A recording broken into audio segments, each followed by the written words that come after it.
간증을 했습니다. 간증이 끝나자 사회자가 그에게 물었습니다. 형제님이 받은 구원에 대해서만 말씀하시는데 구원받기 위해서 형제님이 어떠한 노력을 했는지 그것을 말씀해 주십시오. 그러자 그는 즉시 이렇게 대답했습니다. 제가 한 일에 대해 말씀드리는 것을 잊었습니다. 저는 30년이 넘는 세월 동안 하나님으로부터 멀리 도망다니는 일만 했습니다. 제 마음속에 욕심껏 시키는 대로 죄를 지었을 뿐입니다. 그런데 하나님께서는 도망다니는 저를 끝까지 따라오셔서 결국 저를 쓰러뜨리시고 기적같이 죄에서 해방시켜 주셨습니다. 오늘 많은 사람들은 예수님을 2000년 전의 역사적 인물로만 전하고 기적은 없다고 말을 하는 것입니다. 또한 구원을 얻기 위해서 믿음뿐만 아니라 응당한 행위를 해야 한다고 기형적인 복음을 주장합니다. 그러나 구원은 이 흑인이 간증한 것처럼 오직 믿음으로 얻는 것입니다. 우리가 한 일은 주님을 피해서 도망치는 일, 주님을 거역해서 죄를 짓고 불의하고 추악한 생활을 한 것밖에 없습니다. 그러나 주님이 그 자비와 긍휼로 우리를 붙잡아서 우리를 성령으로 감동시켜서 회개시키고 예수를 믿도록 도와주셔서 순수히 주님의 은혜로 구원을 받게 된 것입니다. 그러나 구원받는 것하고 신앙적인 인격의 성장하고는 대단히 틀립니다. 많은 사람들은 구원을 받고 난 다음 자라지 않습니다. 어린아이가 태어나고 난 다음에 자라지 않은 것처럼 자라지 않습니다. 그러나 하나님이 원하시는 것은 우리가 자라기를 원하는 것입니다. 어린아이가 태어나는 것은 자기 마음대로 못해요. 태어나는 것은 부모님의 은혜로 태어나는 것이지만 태어나고 난 다음 먹고 운동하고 자라는 것은 노력을 해야 되는 것입니다. 노력 없이 먹고 마시고 자랄 수가 없습니다. 구원도 한 가지인 것입니다. 하나님의 은혜로 아무 한 일 없이 구원을 받고 난 다음에 자라는 것은 우리가 노력을 해야 되는 것입니다. 우리가 노력하지 않고는 성장하지 못합니다. 자식이 자라지 못하면 부모의 마음에 큰 부담과 걱정이 되는 것처럼 우리가 자라지 못하면 하나님이 굉장히 걱정을 하시는 것입니다. 우리 신앙생활의 궁극적인 목표는 예수님이 닮아가도록 자라는 것입니다. 로마서 8장 29절로 30절에 하나님이 미리 아신 자들을 또한 그 아들의 형상을 본받게 하기 위하여 미리 정하셨으니 이는 그로 많은 형제 중에서 맏아들이 되게 하려 하심이라. 또 미리 정하신 그들을 또한 부르시고 부르신 그들을 또한 의롭다 하시고 의롭다 하신 그들을 또한 영화롭게 하시느니라. 주님이 우리를 미리 아시고 난 다음 그 아들의 형상을 본받게 하기 위해서 우리를 부르셨다고 말한 것입니다. 그러므로 우리는 예수님을 닮아서 변화를 받아야 되는 것입니다. 하늘나라는 모두 다 예수님을 닮은 자녀들만 모인 곳입니다. 하나님께서 우리를 부르시면 그 목표가 우리로 하여금 예수님을 닮도록 자라나게 하는 것이 하나님의 목표인 것입니다. 그리스도인은 어떠한 사람입니까? 예수님은 그리스도이십니다. 그리스도인이란 그리스도에게 사람인지 하나 보탠 그리스도인이 되는 것입니다. 우리가 식당에 가서 음식을 먹고 나오면 그 몸에 음식 냄새가 나는 것입니다. 몸에 향수를 뿌리면 향수를 반드시 냄새 맡게 되는 것입니다. 예수를 믿으면 예수님과 같이 있기 때문에 냄새가 나는 것입니다. 예수 냄새가 나야 돼요. 예수 향기가 나야 돼요. 예수를 믿으면서 전혀 예수 향기가 나지 않고 예수 냄새가 나지 않은 사람이 있습니다. 그런 사람은 믿음을 실천하지 못하고 있다는 것입니다. 커뮤니케이션 전문가인 이홍재 교수가 신학 공부를 하던 시절에 목회자가 갖추어야 할 자질에 대한 설문조사를 한 적이 있다고 합니다. 설문을 통해 인격과 설교, 상담, 가정, 외모, 경륜 등의 6개의 자질을 가운데 목회자에게 가장 중요한 자질이 무엇이겠느냐고 물었습니다. 어떠한 것이 목사가 되는데 가장 중요한 자질이냐? 그 결과 인격이 가장 중요한 것으로 꼽혔고 그 다음이 설교, 상담, 경륜 등의 순서로 나타났습니다. 일반인들이 목회자에게 기대하는 것은 무엇보다도 좋은 인품을 기대합니다. 목사가 사람들을 대할 때 좋고 풍성한 인품을 가지고 대해주는 것을 성도들은 원한다는 것입니다. 목회자만이 아니라 그리스도인은 사람들이 봤을 때 한눈에 알아봐야 되는 것입니다. 저 사람은 예수 믿는 사람이구나. 어느 심사 행동이 다르다. 그에게 예수 향기가 난다. 그렇게 인정할 수 있어야만 되는 것입니다. 우리 생활의 궁극적인 목표는 예수님을 닮는 것입니다. 하나님께서는 우리의 성품과 행실이 예수님을 닮을 때 비로소 기뻐하시는 것입니다. 첫째로 예수님을 닮기 위해서는 우리 마음이 말씀으로 변화되어야 되는 것입니다. 우리는 예수님을 어디에서 닮습니까? 하나님 말씀을 통해서 예수님을 닮을 수 있습니다. 지금은 12 제자처럼 예수님을 따라다니면서 말씀을 듣지는 못합니다. 그러나 성경에 기록된 말씀을 통해서 예수님의 음성을 들을 수가 있는 것입니다. 그렇기 때문에 하나님 말씀을 우리가 읽고 듣고 묵상함으로 마음이 하나님의 능력으로 충만하게 되며 마음이 새롭게 창조되고 변화되는 것입니다. 우리 마음이 변화되는 것은 말씀을 통해서 변화가 되는 것입니다. 말씀을 듣고 읽고 묵상하면 말씀은 살아서 속에 들어가서 운동력을 나타내는 것입니다. 하나님의 말씀은 살았고 운동력이 있어 좌우의 날선 검보다 예리하여 혼과 영과 및 관절과 골수를 짜게는 것입니다. 그러므로 하나님 말씀을 읽으면 별 도리 없이 마음속에 변화가 다가오고 믿음이 생겨나는 것입니다. 마태복음 4장 4절에 예수님께서 말씀하기를 사람이 떡으로만 살 것이 아니요 하나님의 입으로 나오는 모든 말씀으로 살 것이라고 말씀한 것입니다.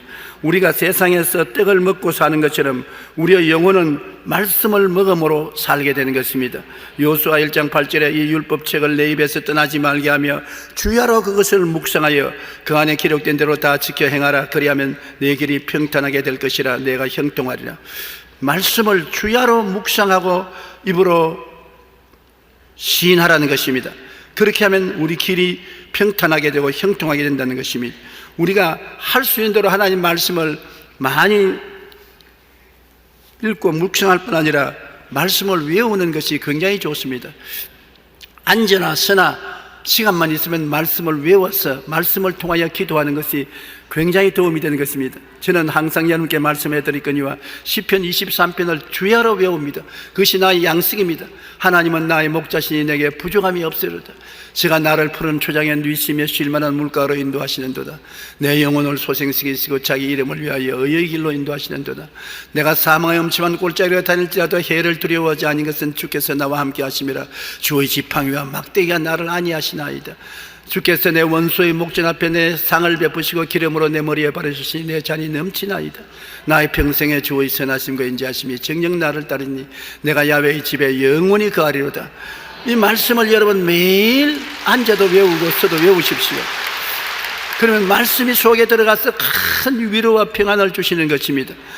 시편 23편만 외워도 많은 사람이 스트레스에서 해방되고 정신적인 억압에서 자유를 얻고 마음과 육신의 질병에서 고침을 받고 용기와 힘을 얻는 능력을 얻게 되는 것입니다. 왜냐하면 말씀은 살았고 운동력이 있기 때문에 내가 말씀을 마음에 외우고 입으로 시인하면 이것이 우리 마음속에 변화를 가져오는 것입니다. 변화를 가져오는 말씀은 죽은 말씀인 것입니다. 성경은 보통 말씀과 다른 것은 하나님이 말씀하신 것이기 때문에 하나님의 말씀은 살았고 운동력이 있습니다. 하나님의 말씀은 하나님의 생명이 들어있기 때문에 반드시 변화를 가져오는 것입니다. 시편 119편 97절로 99절에 내가 주의 법을 어찌 그리 사랑하는지요 내가 그것을 종일 작은 소리로 읊조리나이다. 주의 계명들이 항상 나와 함께하므로 그것들이 나를 원수보다 지혜롭게 하나이다. 내가 주의 증거들을 늘 읊조림으로 나의 명철함이 나의 모든 스승보다 낫습니다. 우리를 지혜롭게 하고 명철하게 하는 것은 하나님의 말씀을 늘 기억하고 늘 읊조리면 지혜롭게 되고 명철하게 된다는 것입니다. 우리 어린아이들에게 성경을 읽고 성경을 묵상하고 성경을 입으로 시인하게 만들면 어린아이들이 성경을 통해서 굉장히 지혜롭게 되는 것입니다. 오늘 역사를 통해서 위대한 대통령, 위대한 지도자들은 모두 다 성경을 의지한 사람이었습니다. 성경을 통해서 나라를 다스리고 돌보시는 분이신 것입니다. 하나님의 성경은 여러분에게 놀라운 지혜와 총명과 모략과 재능과 지식을 허락하여 주시는 것입니다. 왜냐하면 하나님의 지혜와 지식과 총명이 그 속에 들어있기 때문인 것입니다. 이러므로 우리는 주의 법을 사랑하고 하루 종일 하나님 말씀을 늘 묵상하는 것이 큰 축복이 되는 것입니다. 말씀 속에는 능력이 있습니다. 프린스턴 신학교의 성서 신학자인 오토 파이퍼 교수가 강의를 하다가 학생들에게 이렇게 말했습니다. 종교 개혁을 일으킨 사람이 누굽니까? 학생들이 다 예, 마르틴 루터입니다. 아닙니다. 마르틴 루터가 종교 개혁을 일으키지 않았습니다. 학생들이 깜짝 놀랐습니다. 이 선생님이 이단이 된가 보다, 역사를 거꾸로 바꾸려고 한다. 그러나 그 선생님은 말하기를 마르틴 루터가 종교개혁을 한 것이 아니라 마르틴 루터가 갈라디아서를 읽다가 말씀에 감동이 되어 믿음으로 구원받는다는 말씀이 루터의 마음속에 들어와서 폭발을 일으켰어. 변화를 받아. 그는 도저히 이 말씀을 전하지 않고는 견딜 수 없는 마음의 충격을 받았다는 것입니다. 그래서 그는 종교개혁을 일으켰다는 것입니다. 말씀을 통해 깨달은 진리의 생명력이 마르틴 루터를 사로잡아 마침내 종교개혁을 이루었다는 것입니다. 말씀은 영적인 양식이 될 뿐 아니라 말씀을 읽고 듣고 묵상하면 마음이 하나님의 능력으로 충만하게 되어 새롭게 창조되며 변화시키게 된 능력이 있는 것입니다. 말씀을 우리가 가르치고 배우고 묵상하면 변화가 되는 것이 중요한 것입니다. 우리 크리스찬들이 변화를 받지 않으면 크리스찬이라고 할 수 없습니다. 형식과 의식을 따라서 살면 자라지 않습니다. 마음이 변화가 되어 영광에서 영광으로 자라야 되는 것입니다. 승리에서 승리로 자라고 믿음에서 믿음으로, 용기에서 용기로 성장해야 되는 것입니다. 말씀이 우리가 자라는 방향을 인도하고 변화를 이끌어주는 것입니다. 디모데후서 3장 16절로 17절에 모든 성경은 하나님의 감동으로 된 것으로 교훈과 책망과 바르게 함과 의로 교육하기에 유익하니 이는 하나님의 사람으로 온전하게 하며 모든 선한 일을 행할 능력을 갖추게 함이라. 우리가 불안하게 짝이 없고 불완전하게 짝이 없는데 우리를 온전하게 만드는 것은 말씀이 들어와서 온전하게 만들고, 우리가 하나님의 사람으로서 선한 일을 행하려고 해도 할 수 없을 때 말씀이 들어와서 선한 일을 행할 능력을 주시는 것입니다. 힘이 있어지는 것입니다. 우리가 운동을 하면 몸에 근력이 생겨나서 힘이 생기는 것입니다. 그러므로 끊임없이 우리는 체력에 운동을 해서 연단을 해서 몸에 저항력을 길러야 되는 것처럼 말씀이 들어오면 몸에 신앙의 근력이 생겨서 힘이 생기고 저항력이 생겨서 능력이 있게 되는 것입니다.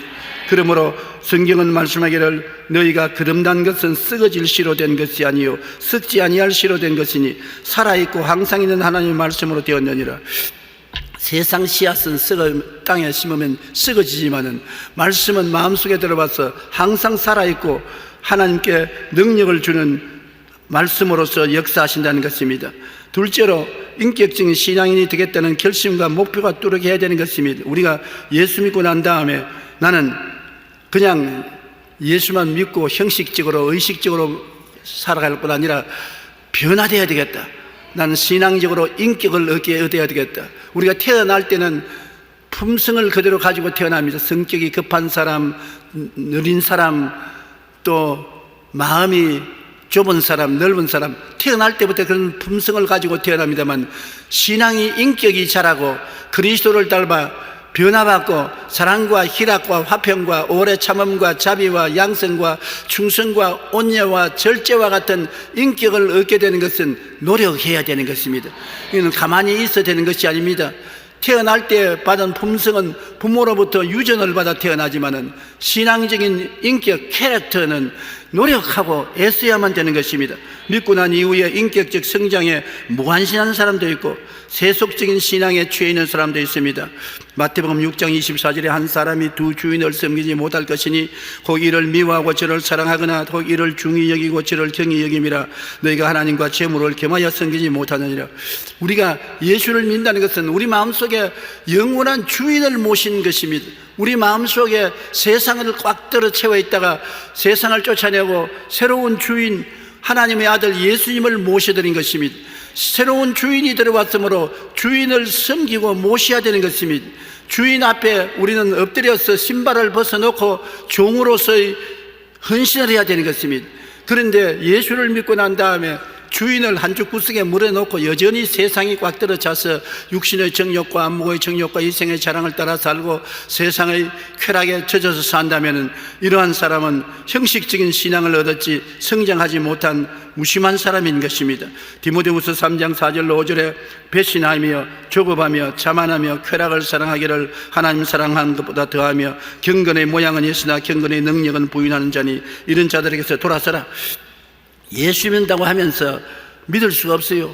서로 배신하고 조급하고 자만하고 쾌락을 사랑하기를 하나님 사랑하는 것보다 더하고 경건의 모양은 와서 교회에 와서 예배도 드리고 찬송도 하고 기도도 하고 밖으로 볼 때는 참 예수 잘 믿는 같이 보이나, 그러나 실제 생활은 그와 정반대의 생활을 하는 이러한 위선자에게서 돌아서라고 말하고 있는 것입니다. 마태복음 23장 25절로 28절에 예수님께서 외식하는 서기관과 바리새인들에게 큰 경고를 하셨습니다.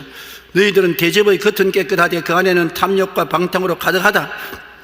그릇은 겉만 깨끗하지 속은 더러운 것으로 꽉 들어차 있다. 눈먼 바리새인이여, 너희는 먼저 안을 깨끗이 하라. 그리하면 겉도 깨끗하리라. 화 있을진저 외식하는 서기관들과 바리새인이여, 회칠한 무덤 같으니 겉으로는 무덤을 아름답게 회칠을 해놓아서 야, 그 무덤 참 곱다, 아름답다. 파헤쳐 보면 뼈가 남아있고 썩은 살점이 있고 냄새가 나고 더러운 것이 가득한 것입니다. 신앙도 그와 같은 것입니다. 겉으로는 훌륭하게 보여도 속은 썩어 빠졌다는 것입니다. 이러한 것이 옛날에 바리새 교인과 사두개 교인의 생활이었는데, 우리도 그러같이 외식하는 신자가 되어서는 안 된다고 경고하고 있는 것입니다. 인격적인 성장을 뚜렷이 원하지 않고 평범한 신앙생활을 하지 말아야 되는 것입니다. 구원받았으면 나는 성장해야 되겠다, 인격자가 돼야 되겠다, 예수 그리스도의 영광을 나타내야 되겠다, 그렇게 마음의 결심을 해야 되는 것입니다. 왜냐하면 우리가 사는 이 세상은 시간이 지나가는 것입니다. 세월이 흘러갑니다. 아무리 세월을 잡아놓으려 해도 잡아놓을 수가 없는 것입니다. 그러므로 이 세상에 살 동안에는 세월이 흘러가지만은 딱 죽고 난 다음에는 영원으로 들어갑니다.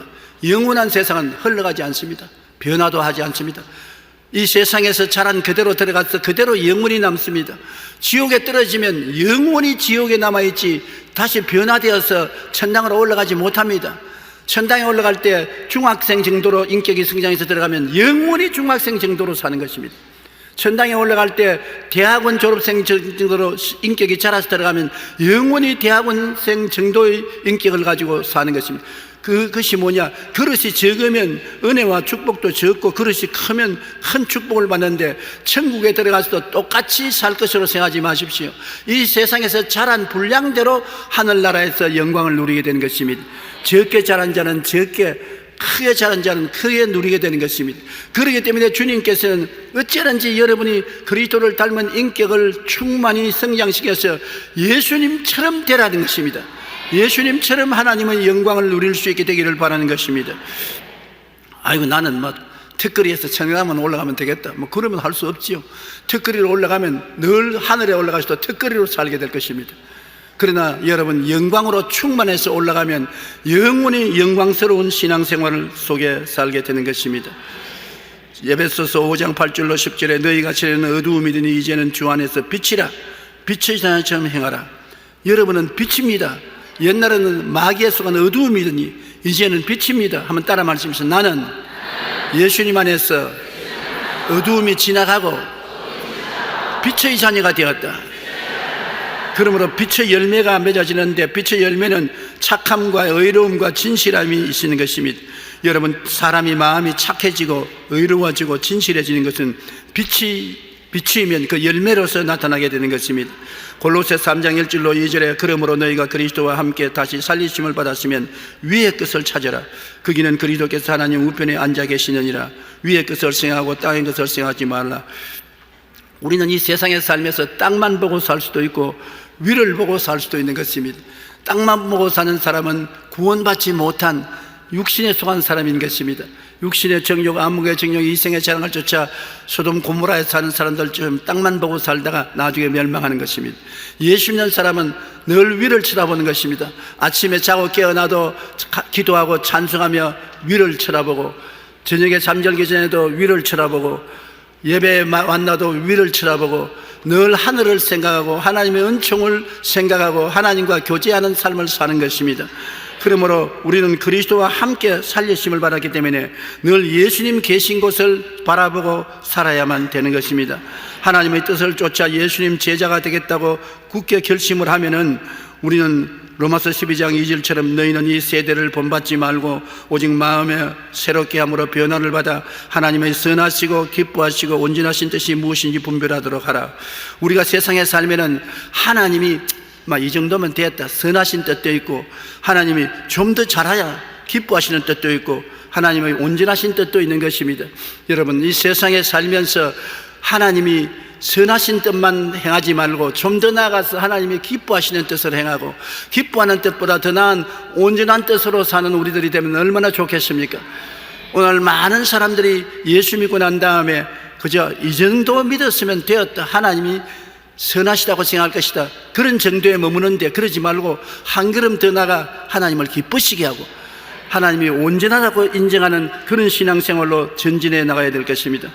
마태복음 16장 24절에 누구든지 나를 따라 오려거든 자기를 부인하고 자기 십자가를 지고 나를 따를 것이라. 말하기는 쉬워도 생활은 정말 어렵습니다. 우리의 생활에 내가 원하는 것이 있고 하나님이 원하는 것이 상충되는 것입니다. 그럴 때 나를 십자가에 못 박아버리고 하나님이 원하는 것을 따라가야 될 것인 것입니다.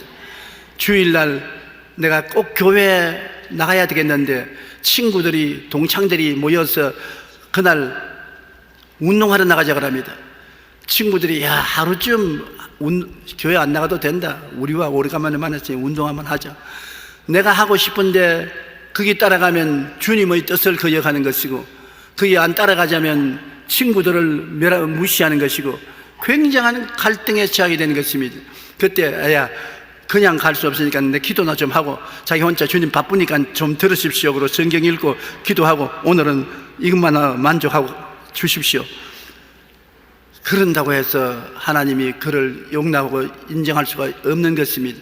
그러므로 자기를 십자가에 못 박아야 돼요. 자기를 못 박고 이 세상을 부인하고 그리고 주님을 따라 나가면 한 머리는 섭섭하지만은 다른 면에서는 기쁨과 즐거움이 넘치게 되는 것입니다. 나를 십자가에 못 박는다는 것은 내가 섭섭한 일을 당할 때가 많습니다.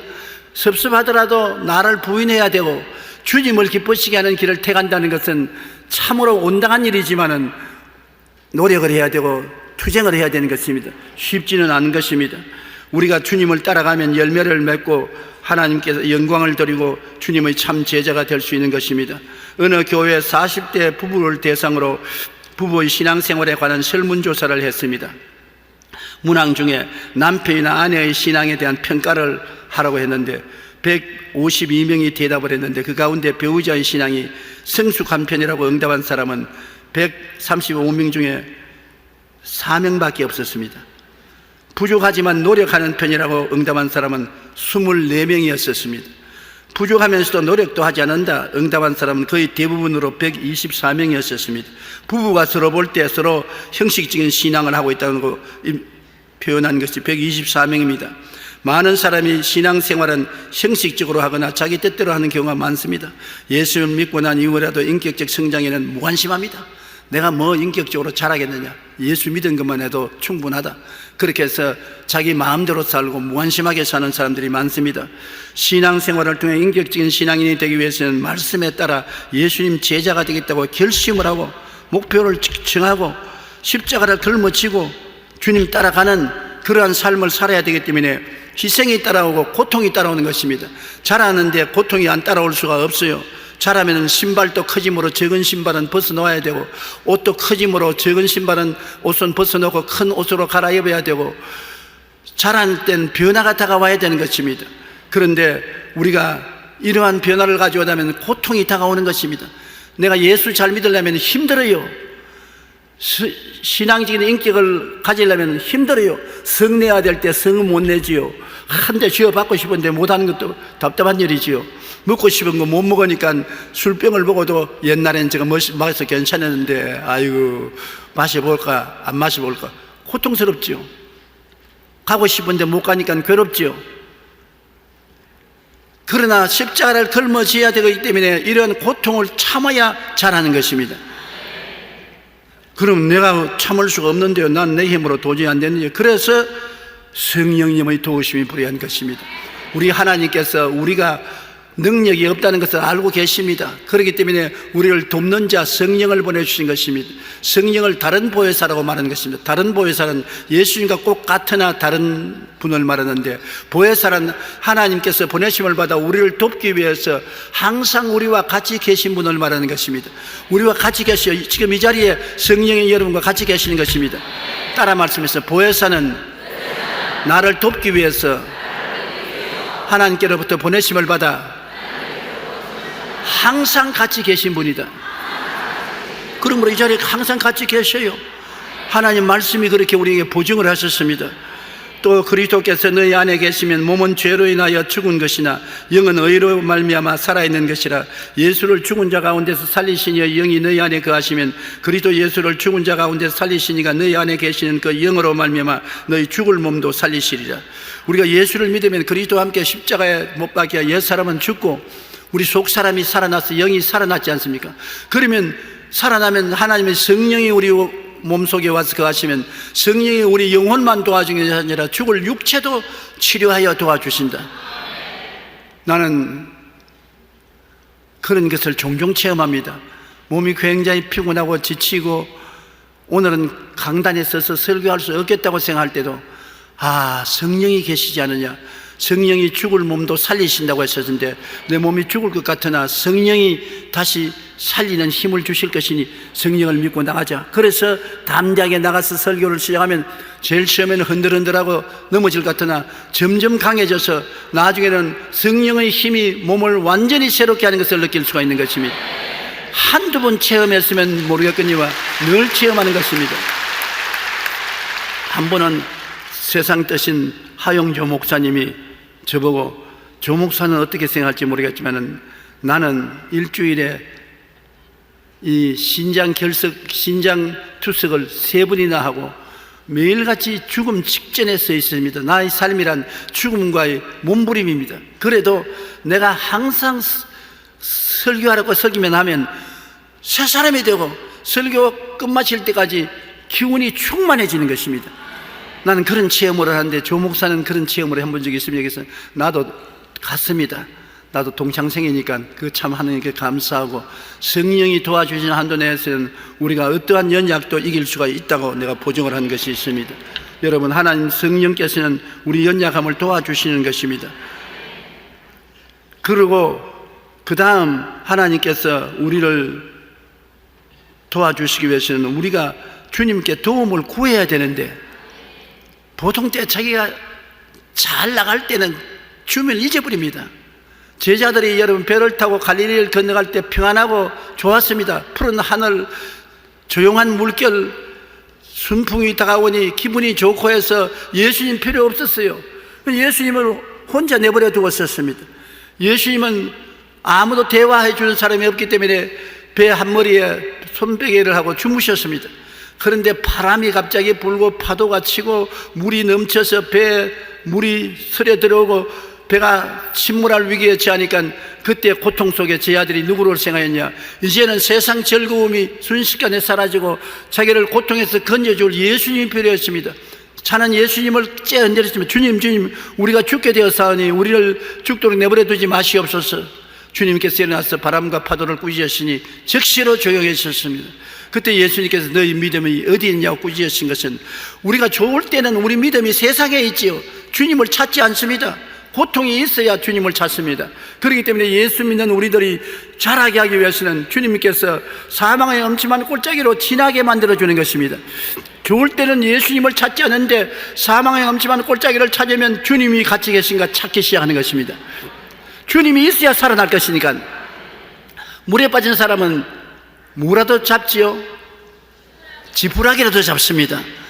그러니까 내가 고난당할 때 예수님을 찾지 않을 수가 없습니다. 주여, 내가 주님을 구하니 나를 살려주십시오.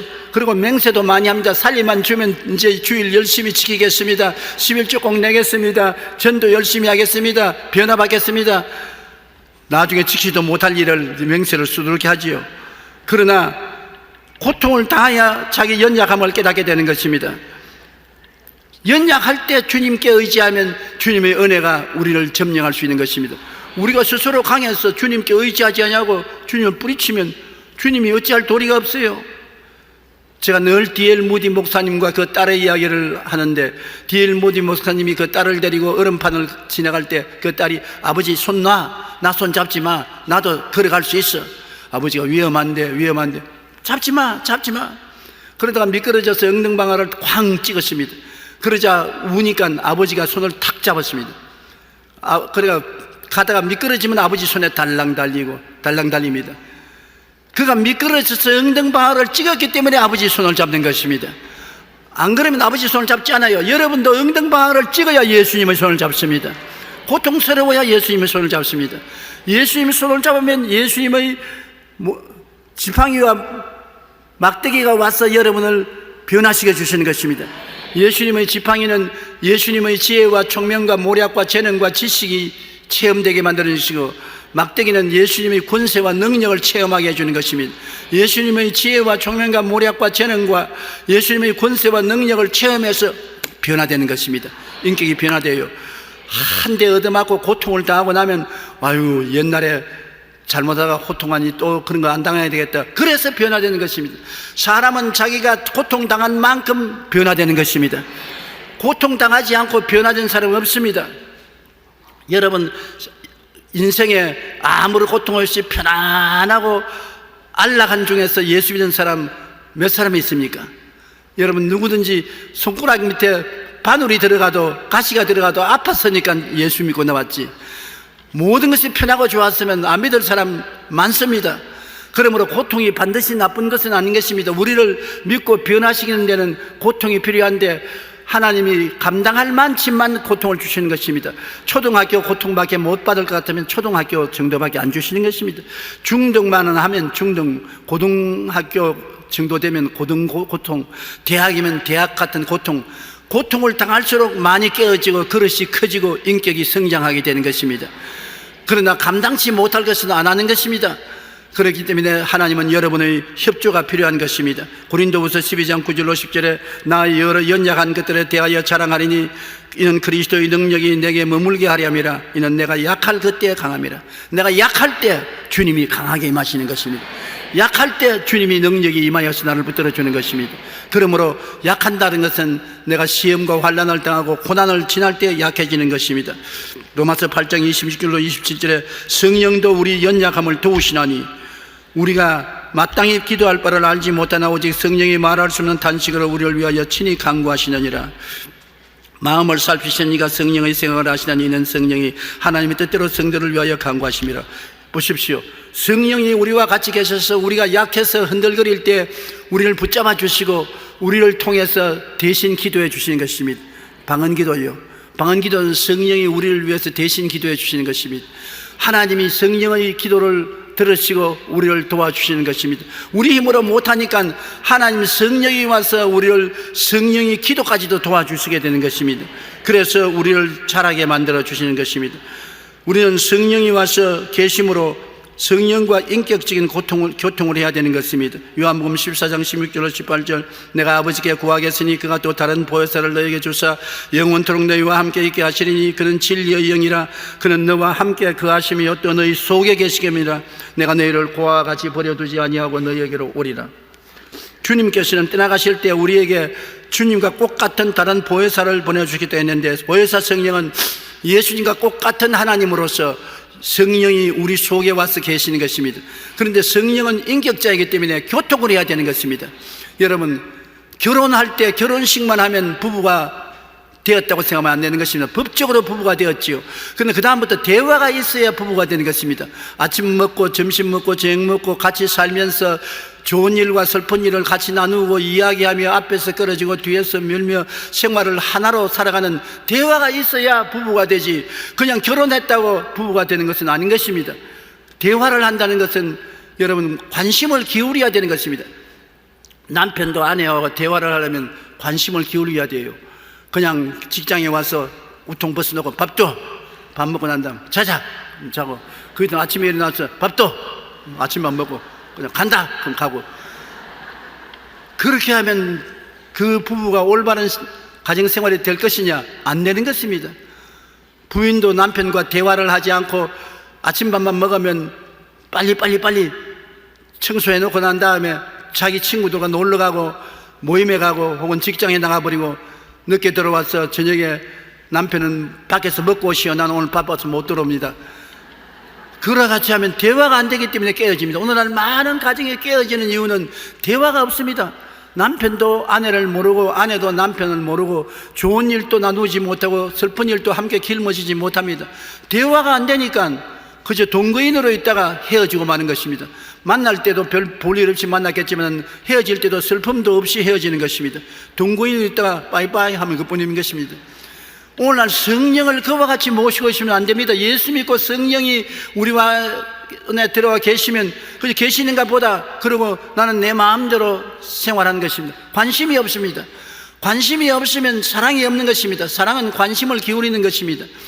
성령이 계신 것을 관심을 기울이면 성령님을 인정하고 환영하고 모시드리고 감사하고 의지해야 되는 것입니다. 성령은 여러분에게 깊은 관심을 가지고 여러분을 도와주기를 원하시는 것입니다. 성령님은 여러분에게 지혜와 총명과 모략과 재능과 지식을 주시고 능력을 주시기를 원하시는 것입니다. 여러분을 위해서 기도해 주시기를 원하고 힘을 주시기 원하시고 기름 부어 주시기를 원하시는 것입니다.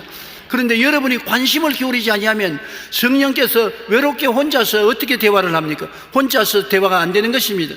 성령도 우리 연약함을 도와주시기 원하시지만은 보혜사 성령이 우리와 함께 거하시고 속에 계심으로 우리가 대화를 해야 되는 것입니다. 나는 성령 받고 방언 말했으니 그로서 다 되었습니다. 그거 아닙니다. 제가 50년 목회 동안에 세계 다니면서 가장 깨우치기를 원하시는 것은 성령님이 살아계신 인격자이므로 인격자로 대우하라. 내가 여러분 집에 왔는데 자로라고 환영도 하지 아니하고 있을 곳으로 안내도 안 해주고 그냥 팽개쳐버리면 당신 집에서 나가지 집에 있겠는가? 푸대접 하는데 왜 있겠는가? 성령이 모든 사람 속에 슬퍼하는 것은 푸대접을 한다. 인정도 아니하고 환정도 아니하고 모시드리지 아니하면 어떻게 역사하느냐? 오늘 저는 여러분 앞에 섰지만 담대하게 말할 수 있는 것은 성령이 저희 속에 충만합니다. 제 입술을 잡고 있는 것을 내가 지금 느끼고 있는 것입니다. 왜냐? 저는 성령님을 인정하고 환영하고 모시드리고 의지하기 때문인 것입니다. 이 강단에 일어서기 전에 성령님 함께 갑시다. 성령님 인정합니다. 환영합니다. 모시드립니다. 나는 성령께 의지합니다. 함께 나가십시다. Dear Holy Spirit, let's go. Let's go together. 함께 갑시다. 한번 따라 말씀하시죠. 성령님, 함께 갑시다. 시장도 함께 가고 학교도 함께 가고 사업도 함께 하고 염려도 함께하고 성령님 함께 도와주시옵소서. 기도도 혼자 하지 마십시오. 성령의 기름 부으심이 필요하지 않습니까?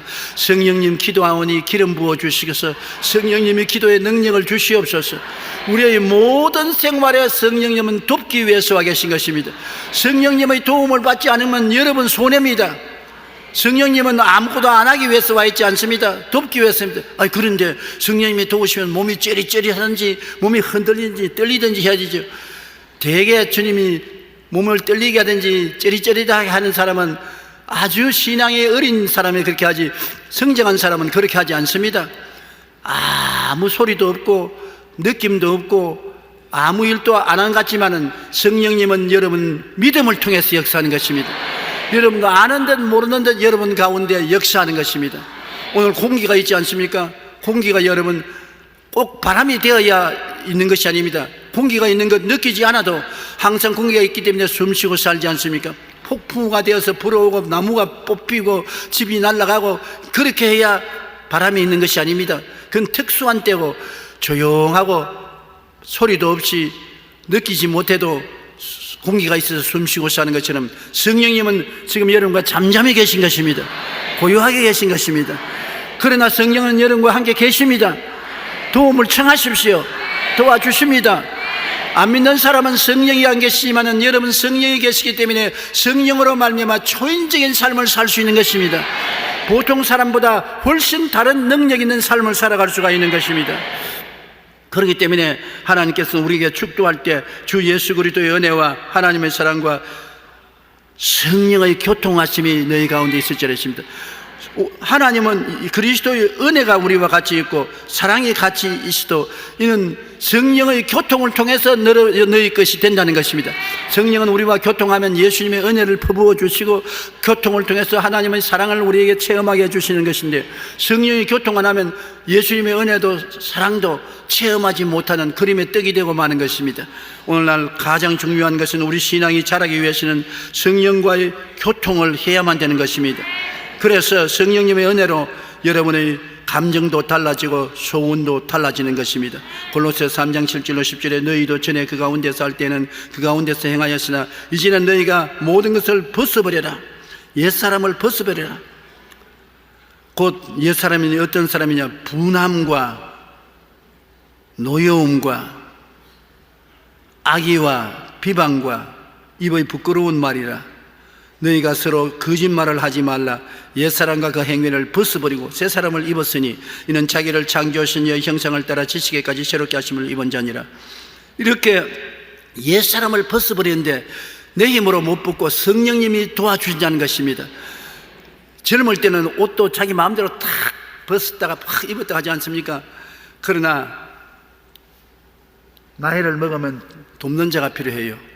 옛날에 윤치영 씨가 나이 많으시면서 골프장에 운동하러 나와서 혼자서 운동을 하는데 제가 친해서 저하고 늘 이야기했습니다. 우리 한국의 저명한 지도자 아닙니까? 그가 하는 말이, 조 목사, 내가 고백을 하는데 마누라 있을 때는 필요한 줄 몰랐는데 없고 나니까 너무나 필요해.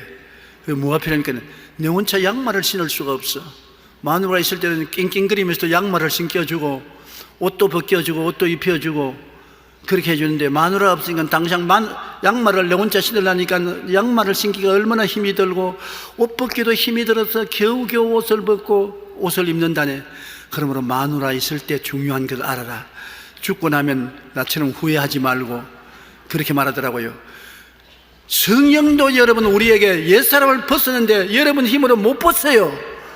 여러분 힘으로 분한데 사귈 수가 없고 성인하는데 잠재울 수 없고 악의와 비방과 입에 부끄러운 말이 나오는데 어찌할 도리가 없는데 성령이 도와주시라고 부탁하면 성령이 와서 벗겨주는 것입니다.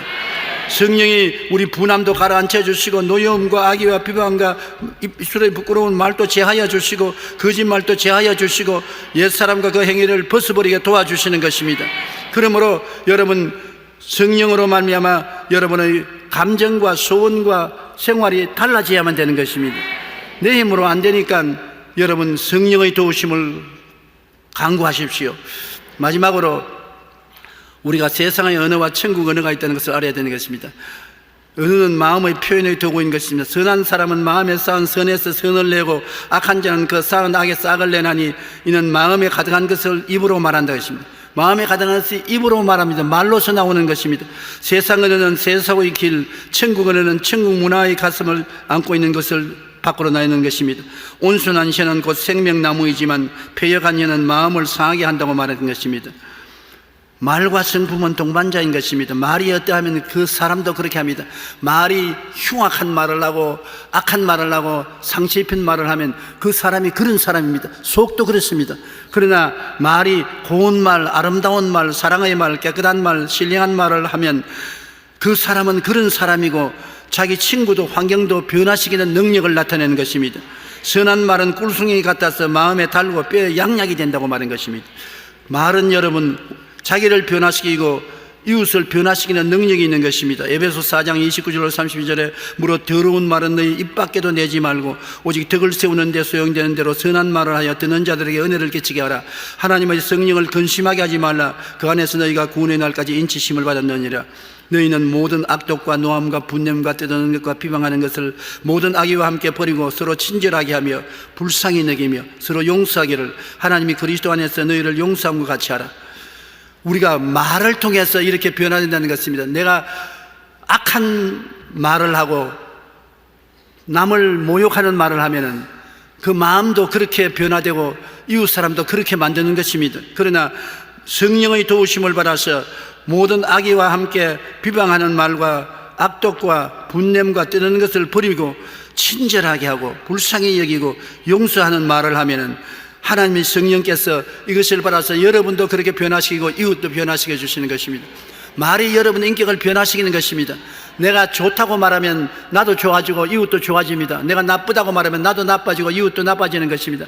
내가 못 살겠다 하면 나도 못 살고 이웃도 못 살게 되는 것입니다. 내가 밉다고 하면 나도 못 미워지고 이웃도 미워지는 것입니다. 내가 약하다고 하면 나도 약해지고 이웃도 약해지는 것입니다. 말은 나만 영향력을 미치는 것이 아니라 이웃을 영향력을 미치고 주위 환경을 변화시키는 힘이 있는 것입니다. 말은 여러분 우리 인생에 굉장한 변화의 파워를 가지고 있는 것입니다. 말은 마음을 표현하는 도구입니다. 거꾸로 우리가 하는 말에 따라 우리 뇌가 다르게 반응한다는 것이 최근 연구를 통해서 증명되었습니다. 성경의 그래뿐만 아니라 오늘 심리학자들이 뇌를 연구해서 우리 말이 참말인 것을 증명한 것입니다. 미국 심리학자들은 오랜 연구 끝에 감사의 과학적 변화를 확인했습니다. 우리가 감사하는 마음으로 감사합니다, 고맙습니다고 말하면 뇌의 왼쪽에 있는 부분이 활성화되어 스트레스가 완화되고 행복을 느끼게 된다는 것입니다. 심리학자들은 이를 재설정 버튼을 누르는 것과 같은 효과가 있다고 말하는 것입니다. 심리학 교수인 로버트 에먼스 박사는 12세에서 80세까지 사람들을 대상으로 시험을 했는데 두 그룹으로 나누어서 한 그룹은 감사 일기를 매일 또는 매주 적도록 하고 다른 사람은 그냥 아무거나 적으라고 했습니다. 그래서 한 달 후에 조사를 해보니까 감사 일기를 적은 사람 4분의 3은 행복해지고 수면이나 일, 운동 중에 더 좋은 성과를 나타냈다는 것입니다. 감사를 하면 그만한 병화가 다가온다는 것입니다. 말과 성품은 동반자입니다. 우리 말이 어떠한가에 따라 그러한 사람이 됩니다. 평소에 고운 말, 아름다운 말, 사랑의 말, 깨끗한 말, 감사의 말 등을 하면은 얼굴도 달라지고 표정도 달라지고 환경도 달라지고 인생이 달라지는 것입니다. 신앙생활의 결과는 천국에 가는 것입니다. 여러분과 나는 결국에 천당 가려고 예수 믿는 것입니다. 이 땅에 살 동안에 주님 축복으로 영혼이 잘 되고 범사에 잘 되고 강건하지만은 이거 영원이 아닙니다. 우리가 이 땅의 생일이 끝나고 천국 가기 위해서 예수를 믿는 것입니다. 이 땅에 사는 동안에 그리스도를 본받는 인격자가 되면 그 인격을 가지고 천국에 들어가게 되는 것입니다. 변화는 오직 이 땅에 살아있을 동안만 가능합니다. 그래서 금세와 넷세에 하나님을 기쁘시게 하는 삶을 살려면 변화받고 인격으로 자라야만 되는 것입니다. 여러분, 예수 믿고 이 땅에서 은총을 받을 뿐 아니라 변화받는 것을 목적으로 삼고 예수를 닮는 인격자가 되기를 목표로 하고 노력하게 되기를 주님 이름으로 축원합니다.